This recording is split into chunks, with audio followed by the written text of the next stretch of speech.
ክርስቲያን ግን የሚያየው ድካሙና ብርታቱን ነው። በየዕለቱ ቴምፕሬቸሩን ይለካል፣ የመንፈሳዊ ህይወት ቴምፕሬቸሩ። ብዙዎቹ እድሜያቸው የሚጨርሱ መንፈሳዊ ቴምፕሬቸራቸው እንግዲህ ባይገልጠውም ቃሉ ሲለኩሉ ይለኩታል። የሆነ ጊዜ በቃ ከዛሬ ጀምሮማ በቃ ሲሪየስ እንዴት ከዛሬ ቀልጃለሁ አሁን ሲሪየስ የካ ምንድነው አሁን መጋቢት ነው ሚያዝያ ነው ከሚያዝያ እንዴትም እንዲህ ተለፈስፍሼ ጨርሳለሁ።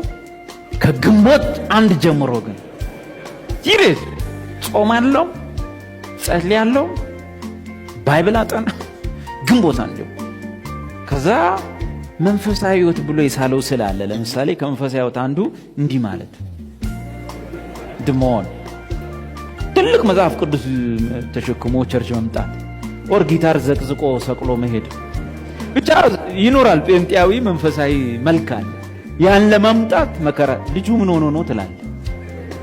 በአንድ ጊዜ እንደዛ ይሆንብሃል አይደል? እንደዛ ውሳኔ ሆነከ ያቆም መግለጫ አያምንህም እግዚአብሔር።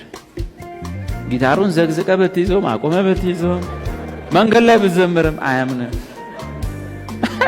እግዚአብሔር። ዋን እግዚአብሔር እኛም ማና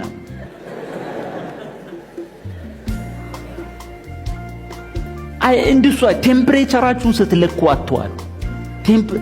ስሜት አንዴ ከፍ ነው አንዴ ዝቅ ነው፣ ባህሪው ነው ስሜት።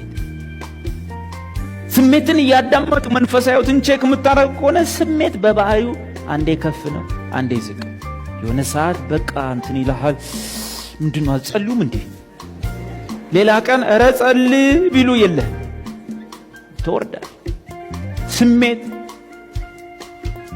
አንድ ነገር የሚጸናው እውነት ላይ ነው፣ ስሜት ላይ አይደለም። እውነታው ምንድነው? እውነታው እግዚአብሔር በክርስቶስ የሰራልና ያንተ ስሜት እንዲና እንደዚህ ነው የሚለው። እግዚአብሔር እውነታው ምንድነው ሲባል የተቀበለ በመስዋዕቱ ስሜትህን ስለማያምነው ስትሞቅ ስለማይሞቅ እግዚአብሔር ስትበርድ ስለማይበርድ እግዚአብሔር ያንተን ኬዝ ያዘው በልጁ ነው።